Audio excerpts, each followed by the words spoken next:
Bonjour à toutes et à tous et bienvenue dans cette nouvelle vidéo pour découvrir le tarot interdit Vampiria.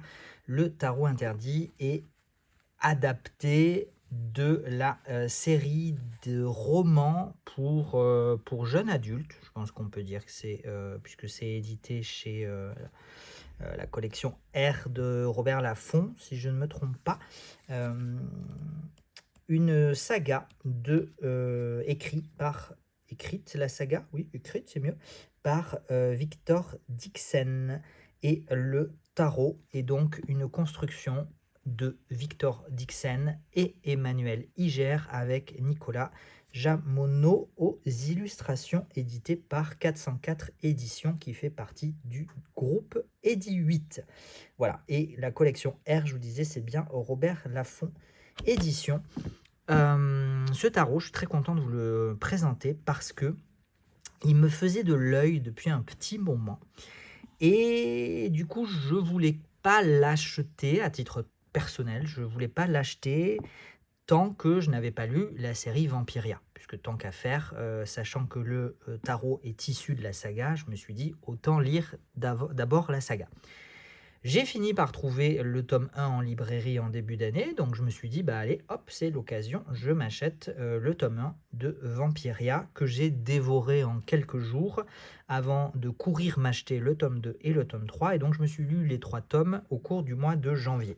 Voilà, c'est pas les seuls livres que j'ai lus au cours du mois de janvier, mais en tout cas, je me suis enchaîné quasiment les 3.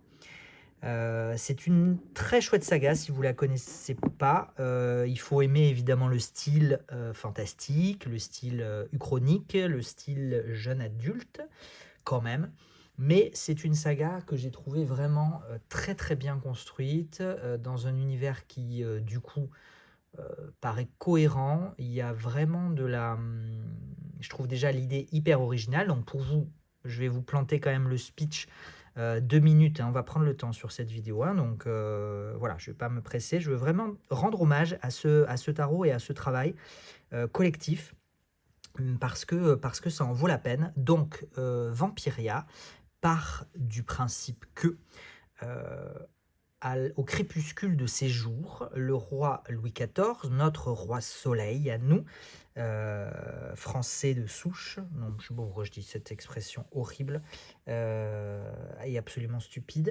En tout cas, nous français, on a notre roi soleil, donc on est très fiers, alors que bon, il y aurait peut-être des choses à redire, mais c'est pas grave, c'est pas le sujet de la vidéo. Donc notre roi soleil, au crépuscule de ses jours, se serait fait transformer, au lieu de mourir en fait, il se serait fait transformer en vampire suite à des recherches scientifiques. Donc il serait devenu le premier vampire de l'histoire. Voilà, les scientifiques auraient découvert une substance appelée la ténébrine qui aurait été injectée à Louis XIV le jour ou la veille de sa mort. Et c'est comme ça que Louis XIV serait devenu le premier vampire de l'histoire, et donc son règne ne s'est pas achevé en 1715, comme il s'est achevé dans notre histoire à nous. Du coup, il a perduré. Il a perduré, et évidemment, toute la construction sociétale, toute la société s'en est retrouvée complètement transformée, et on ne parle plus de tiers-état, on ne parle plus des 3 ordres, hein, noblesse, clergé et tiers-état, pour les pauvres gens sur lesquels se nourrissent le clergé et la noblesse. Du coup, on se retrouve dans une société organisée en 4 ordres, avec la noblesse vampirique, immortelle, la noblesse mortelle, le clergé. Alors les religions ont été abolies, et à la place du clergé, on a la faculté hématique. Donc en fait, on a euh, ce collège de scientifiques qui étudie et manipule la ténébrine, cette substance à l'origine des vampires, mais pas que. Et on a enfin le Carzeta, qui se retrouve du coup être les roturiers, le peuple qui se retrouve cloîtré, ultra contrôlé, et sur lequel la noblesse vampirique se nourrit, puisque le Carzeta est obligé de donner, je ne sais plus si c'est 1/10 de son sang tous les mois, voilà, quelque chose comme ça, pour nourrir du coup la noblesse vampirique. Voilà un petit peu pour le décor. Je vous laisserai découvrir cette saga si elle vous intéresse. Et donc au cours de la saga, c'est dans le tome 2 qu'apparaît pour la première fois le tarot interdit. Le tarot interdit apparaît dans la saga, et il joue un rôle dans l'intrigue du tome 2. On le retrouve aussi dans le tome 3, et donc du coup Victor Dixen qui a des idées assez incroyables. Vraiment, j'ai trouvé cette saga extrêmement bien construite et avec des rebondissements vraiment inattendus qui nous font dire ah oui, quand même, en fait, il avait prévu le truc depuis l'origine. Enfin voilà. Donc, franchement, une belle découverte. Et donc, la création. En plus, je trouve que c'est hyper intelligent, disons-le, que c'est hyper intelligent d'avoir pensé à sortir physiquement le tarot qu'on voit passer dans la saga. C'est quand même hyper smart. Voilà, donc franchement, chapeau bas pour cette idée de génie. Et donc la deuxième bonne nouvelle, en tout cas pour moi, c'est que j'ai pu finalement me procurer le tarot interdit, mais qu'en plus, par l'intermédiaire d'Emmanuel, que je remercie grandement au passage, si elle tombe sur cette vidéo, Emmanuel m'a mis en contact avec Eddy 8, la maison d'édition, et c'est comme ça que j'ai pu m'approvisionner pour le Salon des Arcanes du tarot interdit Vampiria, en plus de beaucoup d'autres références et notamment pas mal d'autres livres, puisque Eddy 8, outre 404 éditions, qui n'est pas très connu, c'est surtout des jeux de société il me semble, Eddy 8 est aussi la maison mère de Solar Edition, de First Edition, etc. Voilà, donc j'ai fait une commande assez large pour vous permettre du coup de retrouver en boutique depuis ce début d'année des jeux et des livres français édités par des maisons d'édition françaises. Voilà, si vous n'étiez pas au courant, sachez-le, c'est désormais le cas avec la maison d'édition et ses collections Eddy 8, mais aussi depuis hier au moment où je tourne cette vidéo, avec Cartamundi, Dussert, Cartomancie et Grimaud Cartomancie. Voilà, donc je suis très heureux, ce n'est que le début évidemment, puisque il y a d'autres personnes, d'autres maisons d'édition, d'autres collections que je compte contacter parce qu'il y a aussi du très bon dans nos éditions françaises, donc ne les boudons pas. Le tarot, maintenant, après 8 minutes d'introduction, on va vraiment présenter le tarot qui vient dans une boîte, alors, qui est pas hyper pratique parce qu'elle est quand même très grande. Voilà, avec ce truc-là que moi j'aime pas trop. Pour tenir les cartes, mais bon, en même temps, c'est nécessaire vu la taille de la boîte. En fait, la taille de la boîte sert surtout à contenir le livret. Mais voilà, c'est vrai que je trouve pas hyper pratique ni à livrer, du coup, pour vos livraisons. Le format est pas hyper pratique, et puis aussi dans une bibliothèque, le format est pas très pratique, mais mis à part le fait que le format ne soit pas très pratique, et je l'ai répété suffisamment, en vrai, c'est un très beau coffret. La boîte est magnifique. Et donc, le jeu est au tarif de 19,95 €. La boîte est magnifique et franchement, oui, c'est un très beau coffret qui contient du coup un livret très complet parce que du coup, il est construit à 4 mains. Il est construit entre Victor Dixen et Emmanuel Iger, avec pour chaque carte une page d'explication. Donc on retrouve on retrouve un petit descriptif de la carte et qui vient s'inscrire évidemment dans l'univers de Vampiria. On retrouve quelques explications plus traditionnelles en termes de divination, ou en tout cas d'ésotérisme, de spiritualité, de psychologie, prenez-le comme vous voulez. Des clés d'interprétation, des interprétations en force, en faiblesse et en carte inversée. Voilà, donc c'est quand même plutôt complet, ça reste assez succinct, hein, il n'y a pas non plus full de détails, mais il y a vraiment le nécessaire donc, pour rendre ce jeu et ce livret le plus exploitable, le plus rapidement possible et le plus facilement possible. Pour les mineurs, on a à peu près autant d'informations, peut-être un tout petit peu moins, parce que les mineurs sont un petit peu mixtes entre des mineurs pipés et des mineurs illustrés. Voilà, je vais vous les montrer de toute façon. C'est peut-être le petit bémol sur ce tarot, mais en même temps, vous allez voir la façon dont sont illustrés les mineurs. On retrouve quand même le système, les significations, les interprétations du Rider-Waite-Smith, voilà, puisque c'est un tarot construit sur une base Rider-Waite-Smith. On a quelques éléments de tirage, quelques propositions de tirage, une petite introduction. Mais la particularité de ce tarot, parce qu'il a plein de particularités ce tarot, mais une autre des particularités de ce tarot, c'est que les personnages de cours sont plus nombreux. Ce n'est pas un tarot de 78 cartes, donc là les puristes vont crier à la Lali. Calmez-vous, s'il vous plaît. Merci. Non, mais parce que je vais digresser. Voilà, c'est une vidéo de digression. Mais est-ce que on peut, s'il vous plaît, moi je comprends parfaitement qu'il y a des traditions, qu'il y a des façons, des puristes, ok, dans la pratique du tarot, pourquoi pas, ok, vous êtes des puristes. Je dis vous, mais évidemment vous vous sentez pas visé, hein, c'est juste, je fais vraiment une grosse généralité. Mais les gens qui viennent s'offusquer, qui viennent critiquer, qui viennent s'insurger de certaines pratiques ou de certaines créations ou voilà, parce que là typiquement c'est un tarot c'est 78 cartes, là en l'occurrence il y en a combien il y en a, je ne sais plus, est-ce que c'est écrit 86? Oh là là, ce n'est pas un tarot, vous voyez un peu le genre? Non mais est-ce qu'on peut arrêter ça? Voilà, en fait si ça vous convient pas, vous passez votre chemin tout simplement, non? Moi je trouve que c'est plutôt bien, parce que là vous allez perdre votre énergie. Vous allez nous faire perdre à tous et toutes notre temps et notre énergie aussi. Donc en fait, vous juste, ok, ça me convient pas, c'est pas ma vérité, c'est pas ma façon de voir, c'est pas ma façon de pratiquer, et puis basta. Et je tourne la page, ou je clique sur suivant. Hein, voilà, c'est tout. Voilà, c'était ma petite digression, parce que il y a des fois, il faut un petit peu arrêter avec les dramas pour les dramas.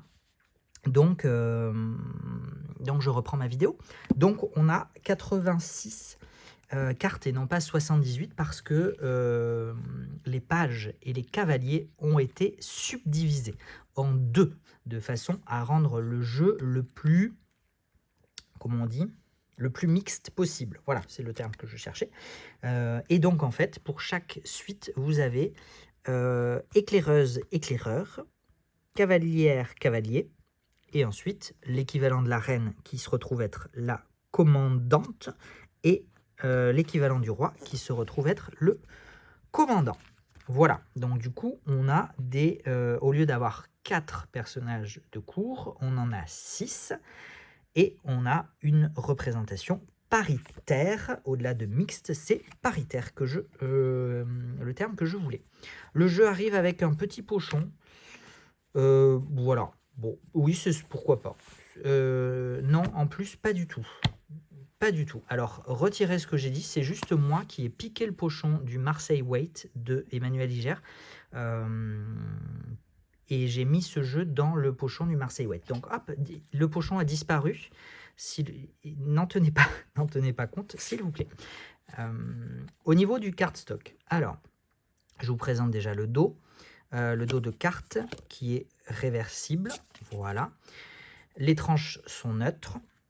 On a quand même un beau paquet, puisqu'en plus, au lieu de 78, on a donc 86 cartes. Au niveau du cardstock, franchement, j'étais assez surpris par le grammage. Le grammage est franchement assez bon. La finition est un petit peu légère, mais en même temps, c'est un mass market à 19,99 ou 19,95. Donc, on ne peut pas non plus attendre une finition d'un jeu à 70 €. Voilà. Hein, donc, toute raison gardée. Le cardstock est quand même plutôt bon. Franchement, regardez la taille du jeu de cartes. On voit que le grammage, il y a eu un effort de fait sur le grammage. Ça, c'est indéniable. Il plie un peu, c'est vrai. Voilà, donc en fait, il faudra le mélanger si vous pouvez façon poker, de façon à contrebalancer un petit peu ce pliage. Quand je dis pliage, c'est pas un pliage, hein, c'est juste quoi, il gondole entre guillemets, voilà, vous voyez ce que je veux dire. On a un effet mat cartonné. Voilà, moi franchement j'aime bien les cartes un petit peu cartonnées comme ça fait... je préfère à l'effet plastique du brillant, mais je préfère prévenir, même si le grammage est très bon, à mon sens, la finition est équivalente à un jeu mass market de 20 balles. Voilà. Donc, mais ça reste franchement très correct. Pour 20 €, la qualité déjà du coffret, du livre en couleur, hein, le livre est édité en couleur, etc. Plus le jeu de cartes, on est franchement sur un rapport qualité-prix qui est extrêmement correct. Les arcades majeures ont été renommées pour certaines. Vous avez dans le livret les explications. Voilà notre roi soleil devenu vampire, qui devient donc le roi des ténèbres. La faculté hématique. Voilà. Et donc, je vous passe, si vous voulez plus d'informations, vous pourrez aller voir soit la série, lire la série, soit acheter le tarot. Alors, petite parenthèse peut-être, c'est que moi je pensais au départ que le tarot était adapté de la série, c'est-à-dire que j'allais retrouver dans la série des personnages de la saga. Et c'est pour ça que j'ai attendu, avant d'acheter le tarot, de lire la saga, pour m'y retrouver. Et en fait, pas du tout, puisque ce tarot apparaît dans la saga comme un objet ancien, à l'origine un petit peu mystérieuse, etc. Donc, en vrai, on retrouve pas du tout, c'est pas la même temporalité. Je sais pas si je suis clair, mais du coup, c'est pas la même temporalité entre le tarot, qui dans la saga est en fait beaucoup plus ancien que la période à laquelle se passe la saga. Voilà. Le tarot préexiste finalement à la saga au moment où on attaque Vampiria. Donc en vrai, il n'y a pas forcément besoin d'avoir lu la saga pour comprendre et pour avoir et pour pratiquer avec ce tarot. Maintenant, je pense quand même que c'est plutôt bien, parce que forcément, il y a des associations, des références, etc. Je n'ai pas tout détaillé, mais par exemple, les arcades, j'aurais pu. Bon, allez, je vous le fais. Je vous ai dit que c'était une vidéo de digression, une vidéo un peu longue. Les arcades majeures, en fait, représentent les ténèbres, représentent les vampires, leur évolution, avec, voilà... un tout jeune vampire qui vient de se réveiller, c'est la première fois qu'il se réveille en tant que vampire. D'ailleurs, il ne sait pas trop ce qui lui arrive, parce qu'il ouvre son cercueil, son sarcophage, alors qu'il fait encore jour, donc il risque de se brûler. Voilà. Ok, donc on suit un petit peu comment on dit, ce camp, le camp des ténèbres, en quelque sorte, voilà, avec la grande bataille des ténèbres contre les lumières, à la fin des arcades majeures, et avec cette carte du monde, où on a le camp de la lumière et le camp des ténèbres, et donc du coup, cette carte du monde, elle oscille un petit peu, et on ne sait pas trop qui va l'emporter, ok ? Et ensuite, on a du coup les arcanes mineures, qui sont représentés par les miroirs pour les coupes, et d'ailleurs là, j'arrivais à la fin de ma série des miroirs. On a l'argent pour les deniers, on a les pieux pour les bâtons, et on a les épées pour les épées. Ah, c'est ça, c'est facile. Pourquoi ? Parce que en fait, ce sont les 4 les 4 armes qui permettent de lutter contre les vampires. Le miroir, parce que les vampires n'ont pas de reflet dans le miroir, donc ils permettent de démasquer les vampires. L'argent brûle les vampires, ils n'aiment pas l'argent. Les pieux permettent en tout cas de les bloquer, si ce n'est de les tuer, au moins de les bloquer. Quand on leur plante dans le cœur, un vampire se retrouve paralysé. Et enfin, les épées, pour en finir définitivement avec les vampires en les décapitant. Voilà, seule manière de les tuer définitivement. Et donc, en fait, les arcanes mineurs représentent, vous voyez ici un vampire qui ne se reflète pas dans le miroir. Les mineurs représentent la lutte, la lutte de la lumière contre les ténèbres représentées par les vampires. Voilà, vous avez compris, je crois. Enfin, j'espère que j'ai été clair. Vous me direz si j'ai pas été clair.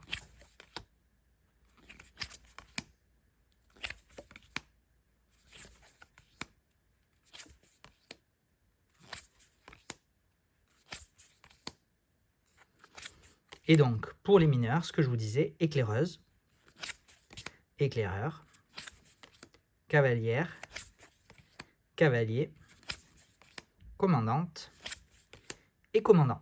Et ça, Emmanuel Iger et Victor Dixen vous expliquent dans le livret les distinctions entre les deux, puisque évidemment, les deux ne veulent pas dire exactement la même chose. Du coup, les significations, les interprétations des pages et des cavaliers ont été scindées en deux de façon à attribuer une partie de la signification des interprétations à l'éclaireuse et une partie à l'éclaireur, et une partie aux cavalières et une partie aux cavaliers.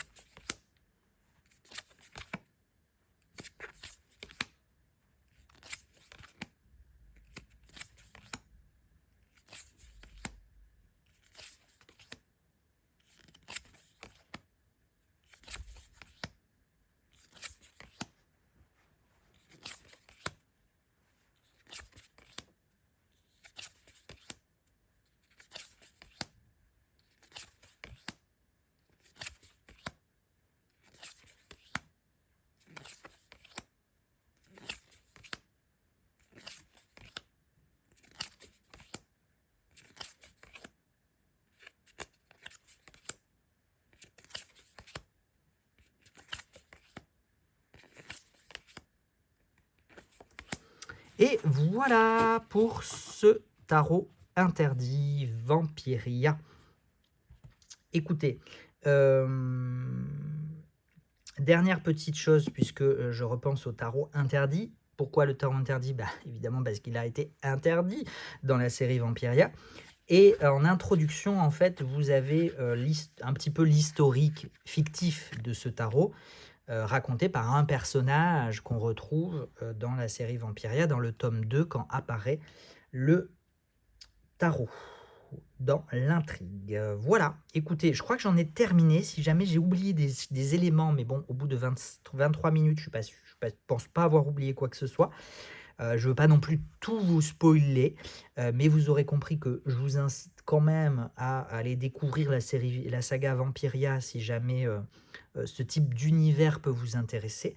Moi, en tout cas, j'y ai passé un très très bon moment. Je me suis déjà acheté la suite, à savoir le premier tome de Vampiria America, puisque Victor Dixen continue d'exploiter cet univers. Je vais peut-être attendre que la suite sorte avant de les lire. Je ne sais pas, on verra. Peu importe, ça ne vous intéresse pas, vous n'êtes pas là pour ça. Qu'est-ce que je voulais dire de plus? Je crois que c'est tout. Je crois que c'est tout. Donc, encore une fois, vraiment, vraiment, moi, j'étais emballé. Voilà, j'étais emballé. Donc j'étais content de vous faire cette vidéo. Et l'avantage que j'ai maintenant, c'est que je vais pouvoir l'utiliser éventuellement, si j'en ai envie. Parce que jusqu'à présent, bon, j'ai lu le livret attentivement, etc. Et je ne voulais pas le brasser, je ne voulais pas le mettre en désordre pour vous faire la vidéo avant toute chose. Voilà. Pourquoi je le mets dans un pochon? Parce que je vous ai dit que j'aimais pas ça. Voilà, ça j'aime pas. Et puis en plus, alors ça c'est bien parce que du coup ça maintient un peu le jeu de cartes en place. Mais alors pour le mettre, pour le retirer, pour le... Enfin bon, voilà. C'est pas grave. Mais du coup, je préfère autant le mettre dans un petit pochon. Et donc j'ai piqué le pochon du Marseille White. Voilà. Il n'est pas forcément parfaitement à la bonne taille, mais ça fait le job pour moi. Voilà, et bien écoutez, allez, j'arrête, promis, là, ça fait 25 minutes, je vous quitte, mais je pourrais vous en parler pendant encore un long moment, tant j'ai été vraiment happé par cette saga, et donc je trouve encore une fois l'idée d'avoir décliné le tarot en physique, franchement, idée de génie, bravo, chapeau l'artiste, et à très bientôt pour de nouvelles vidéos. Ciao, ciao!